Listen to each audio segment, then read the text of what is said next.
Natwampane ay ay ay ay tuvwange ay ay ay ay natwampane ay ay ay ay. Hello again and welcome to the fifth conversation in the series of talks we've been having around the global minimum standards for GBV. We're looking at programming, response and prevention. And today we'll be focusing on referral pathways. My name is Walia Malama and with me I have my colleagues coming in from different organizations. I have Natalie. You're welcome, Natalie. Thank you so much. Great to be here. Thank you. Natalie is coming in from World Bank and with me I also have Philip. You're welcome, Philip. Thank you, and thanks for having me here. Thank you. Philip is coming in from the Gender Division. So like I mentioned, we are looking at referral pathways. And ideally, when you hear the word referral pathways, you think it's something that you might not understand or something that sounds complicated. So I just wanted to start the conversation by just defining or giving us a background or more information on what referral pathways are and their relation to GBV. Yeah, well, yeah, you're right. Often I think people get really intimidated by the idea of a referral pathway and thinking it's much more complex than it actually is. And what it is just ensuring a coordination of services for GBV survivors, and not just the services, but making sure that they have the support and know the provider, who is available, where they're available, and then what services they can get. Yeah. And ensuring that within each of the components, and the referral pathway has 4 key areas. So there's health, and then there's protection, and then there's legal, and then there's psychosocial. Yeah. So in health, you're talking about health centers or district hospital. Then under protection, that's victim support unit, at the police station, or community crime prevention unit, or perhaps safe houses. And then under legal, that could be under a paralegal or magistrate, et cetera, and then psychosocial, and that's where you're really looking at sort of district of social welfare, or maybe international or local NGO. And then a lot of the services, I think it's really important to look at what are those key services under each of the 4 components. So in health services, you're talking about emergency contraception for a GBV survivor, or treatment for an injury that may have occurred, treatment for STIs, and then post-exposure prophylaxis, PEP. And under psychosocial, counseling, ensuring that they have that social support, and also ensuring they do, avoid social isolation and have that. And then under legal, I think I'd mentioned also, it's sort of, there's informal and formal, or traditional and formal, but ensuring that the lies are applied, that they have access to those protectional services within the legal system, but then also that perpetrators are held accountable. And then the last piece of services, that would be police report. So it's under protection.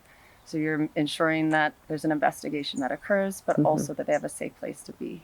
So yeah, it's really a comprehensive set of services, and the idea is that a survivor should be able to go for a health service and then go to legal service and then to protection service and then to psychosocial, and yet they could also go in any order. There's not a linear approach, right? Doesn't have an order. They could start from, the police, or they could start from the hospital, they could start from the counselor. So it doesn't really have a specific... There isn't a particular order, which I think is a big myth around the GBV referral pathway. Often people think you have to go to the police first or you have to go to health first. But I think it's really important to recognize that it's that comprehensive network of services that ensure that a survivor has all that they need.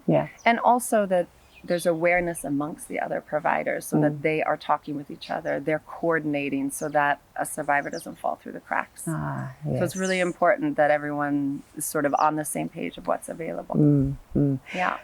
And what would you say is our current state? For example, of our current, you mentioned the various referral pathways that we have, the various, is it the models, the 4 different models? The components, yes, of referral and the pathways. services under them, Exactly. So what would you say is the current state of the referral pathways that we have currently?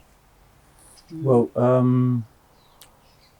it's a mix. It's a mix. Yes. I like that answer. Because we do have standards. Yes. That those are the expectations in terms of what are the services, or what kind of help. There's expectations once this survivor gets falls into this referral pathway. So we are trying to see in terms of where are we? Yes, absolutely. Because I think for every improvement on any particular work, you have to know where you are. Yeah, yeah. And so we are doing work that we are calling updating of the GBV referral pathways. And I think there are two important outputs from this work. Okay. One, which we could say is a simpler one. The simpler one. For sure. Start with the simpler one. Is a production of what we call GBV service providers directories. Okay. So in this directory, like Natalie has explained, we have those 4 components, and we want to find out in each district what is the status of these, who is there, what is their name, what facility are they at, and what services are they providing, so that from the survivor's point of view, the community's point of view, they should be able to know if a case occurs, who do I refer to, who do I call, who do we get into contact with, who can help us, who is going to be our first point of contact, depending on the nature of the case. Because when we talk about referral pathways, I think like the first question you asked is people do not know. Yeah, it sounds like it's a lot. If somebody doesn't know, then it is difficult for you to even know where to start from. So through the directories, we want the communities to know that they can call somebody who knows based on how they can be assisted. And from that point of view, now also within the service providers themselves, the director will be able to strengthen referrals, because they will be able to call somebody and refer a case to them to say, hey there at health, this is VSU, Dr. Philip, there is a case here we are referring to you. This is the nature of the case. Kindly assist them. And also you are able to give that contact to the person you are referring. So it is a two-way thing. Strengthen coordination through these service directories, but also create awareness so the communities are able to know that they can refer. So the other output, which is quite a bit more complicated now, is that we are also now assessing and finding out the gaps, what is existing in terms of the services, what are the capacities of the service providers in terms of skills, how, there is one important issue is the survivic-centric approach. How do they ensure that as service providers, they have the best interest of the survivor? So we want to know how far we are in terms of the standards, in terms of the standard operating procedures, if it is a one-stop center, if it is a VSU, if it is a court, or if it's a fast-track court. There's one interesting issue, the child friendliness of these courts. Sometimes you have minors that get into this court, and these are very intimidating environments. And so how are we going to have minimum standards that will accommodate and be able to ensure that this minor can be helped in that intimidating environment? Intimidating environment. So we want to do minimum standards. If it's for a shelter, you're going to house someone temporarily. If it is the service providers at the health, victim support, we hear a lot of stories about what people might go through when they go to police. And so we are working on these minimum standards. But then one important thing that we need to mention is, let me begin by saying, this is why we have this referral, because there is no one service provider that can deal with a GBV case conclusively. So there is how far you can go.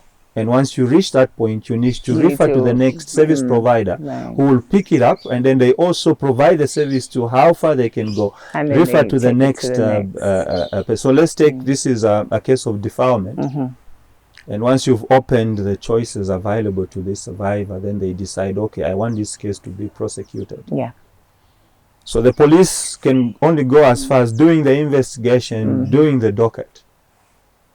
Health can only go as far as doing the examination and providing the services according to how Natalie outlined them, if it's PEP, if it is emergency contraception, if it's treatment of injuries or whatever it is, STIs. They can only go up to that far. And if this survivor says, I want this case to go to prosecution, then the courts will pick it up. So you need to work together. And so even from the government perspective, you are talking about the Ministry of Home Affairs, that is housing, police. You are talking of the Ministry of Health. You are talking about the judiciary. Yes, and then you are talking of the Ministry of Community Development and Social Services. That is housing, the shelters. But also you are talking about peripheral of NGOs that are focused on a particular service. Maybe WUDAF would be looking at strengthening legal issues. We have expertise that is broad within the NGOs, and they are working. We had Lifeline earlier. They are looking at counseling. And so all these service providers now, you have to look at what support do they need. So even when it comes now to strengthening this referral pathway, there's no one who can do it. You have to work together. This one is focusing on this area. This one is focusing on health, strengthening health, training. How are the facilities? Do we have the personnel? Even in terms of the minimum standards, there should be a particular expertise working on this area of minimum standards, operating procedures. And so this is why we are saying, where are we? We have realized that we need to strengthen coordination. Absolutely. And we are working towards that. Hope we can get there. Hopefully. I